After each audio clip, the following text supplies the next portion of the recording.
en Semana Santa, entonces vivimos la pasión, muerte y resurrección de Jesucristo. Estamos en esta serie de explicar qué es la Semana Santa y vamos con la segunda parte. En la primera parte explicamos todo el proceso anterior de cómo fue la creación y cómo se hizo la división y también el engaño. Para esta segunda parte nos vamos a centrar ya en el paraíso, donde el hombre cayó en pecado por tentación. El ser humano no cayó en pecado por su propia voluntad y su propia decisión, sino que el demonio, el enemigo de Dios, el adversario, se le acercó para engañarlo mediante una norma que tenía que respetar, simplemente cuidar el árbol del encuentro, o el árbol de Dios, que era como el lugar de encuentro entre Dios y el ser humano. O sea, allí era el lugar de encuentro. ¿Y qué tenía que hacer el ser humano? Respetar ese árbol, no acercarse ni coger su fruto. Y si come su fruto, moriréis, ganaría la muerte y perdería todo lo que había ganado, toda esa imagen y semejanza con que había sido creado el hombre, desaparecería.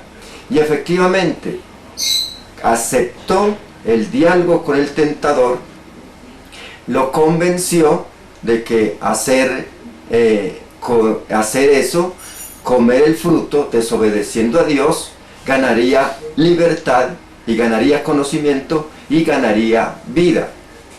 Por eso el ser humano cayó en tentación, porque se dejó convencer del tentador que ganaría libertad, ganaría independencia, ganaría conocimiento, ganaría vida, alejándose de Dios.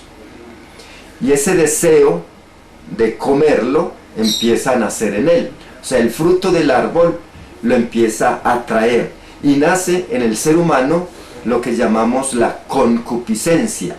La concupiscencia es la inclinación a comer lo prohibido, a comer lo malo, es decir, hacer lo que no se debe hacer. Es la concupiscencia, ese deseo de aceptar y acoger lo que no es nuestro, es la inclinación al mal, efectivamente. Entonces el ser humano come el fruto del árbol, y al comer el fruto del árbol gana la muerte. Comió del fruto, lo incorporó a su cuerpo, y eso significaba la desobediencia a Dios. Desobediencia a respetar, desobedecer la norma, no obedecer la norma de Dios. Entonces ganó la muerte, y una muerte eterna. De tal manera que cuando Dios bajó al paraíso nuevamente a reunirse con el hombre, no encontró la luminosidad, no encontró al ser humano. Estaba oculto, es decir, ya no estaba a la vista de Dios. Se había perdido la visión de Dios. Por eso le tocó llamarlo: Adán, Adán, ¿dónde estás? Y se levanta de un matorral a decirle: aquí estoy. ¿Por qué estás escondido? Porque me encuentro desnudo. De encontrarse desnudo es encontrarse ya sin el vestido de Dios, sin la imagen y semejanza de Dios. Estaba totalmente ausente de Dios. Se había ganado el abismo entre el ser humano y Dios. Se había alejado, había roto. ¿Qué le dice Dios? ¿Cómo así que estás desnudo? A no ser que hayas comido del fruto del que te prohibí comer. ¿Qué dice? La mujer que me diste como compañera comió y me dio. Entonces reconoce que has comido, pero por influencia de su compañera. Entonces no reconoció que él fue que se dejó caer, que tomó la decisión de hacerlo, sino que la compañera comió y le rompió también con la compañera. Hizo un rompimiento, es decir, la armonía con Dios se rompió y la armonía con la compañera se rompió. ahí ganó el pecado. Ahí ganó la ausencia, ganó todo lo que, toda su desgracia. Eso fue tremenda desgracia. Y que Dios, ¿qué le dijo a la mujer? Mujer, ¿qué has hecho? De la serpiente me engañó y comí. La serpiente representaba entonces al enemigo de Dios, al demonio que quería hacer caer al ser humano. No lo había podido hacer caer hasta ese momento porque tenía el brillo de Dios. Tenía la imagen de Dios y para él era imposible acercársele porque tenía el brillo de Dios. Solo se le pudo acercar a través de la norma, el cumplimiento de la norma, de la desobediencia o de la obediencia. Hacerlo desobedecer a Dios para hacerlo caer. Y lo que Dios le dijo en ese momento al enemigo, a Satanás, es que dijo: me has ganado esta. Has hecho un gran mal a la sociedad. Por haber hecho eso, te andarás por el universo chupando polvo, comiendo polvo, hasta le puso un tiempo límite, hasta que una mujer le aplaste la cabeza cuando intente morderle en el talón por el fruto que lleva en su vientre. Le prometió que eso que había hecho con el ser humano, haberlo hecho caer, iba a ser restaurado por medio de una mujer que le iba a tomar nuevamente, le iba a quitar nuevamente el poder por el fruto que tiene en su vientre. Esa mujer es María, de la cual nació Jesús. El fruto de su vientre es Jesús. Jesús nace en un pesebre, nace allá, lo conocemos muy bien. Pero ¿vino para qué? Precisamente para rescatar ese momento, para poder redimir al ser humano y retomarlo nuevamente de las garras del enemigo. Entonces la mujer, el fruto del vientre de la mujer, le aplasta la cabeza y Dios nuevamente va a tomar el control sobre el ser humano. Protagonistas de esa escena: el árbol, el fruto del árbol, la comida de ese árbol y la condena. O sea, allá en el paraíso el ser humano comió del árbol, del fruto prohibido para muerte, para morir, y ganó la muerte. La promesa de salvación está en Jesús.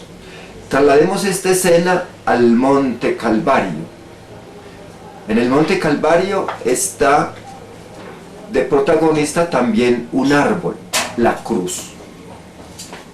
El árbol de la cruz está allí.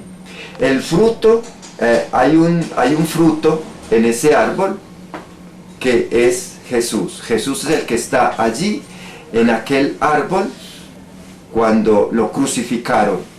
Y ese fruto de ese árbol, ese cuerpo de Cristo que está allí, Él mismo lo dio como alimento. En la última cena, que dijo: este es mi cuerpo que será entregado por vosotros. Tomad y comed de él para que tengan vida. O sea, el fruto del árbol de la cruz lo come el ser humano para salvación eterna. El ser humano en el paraíso terrenal, comió el fruto para condena.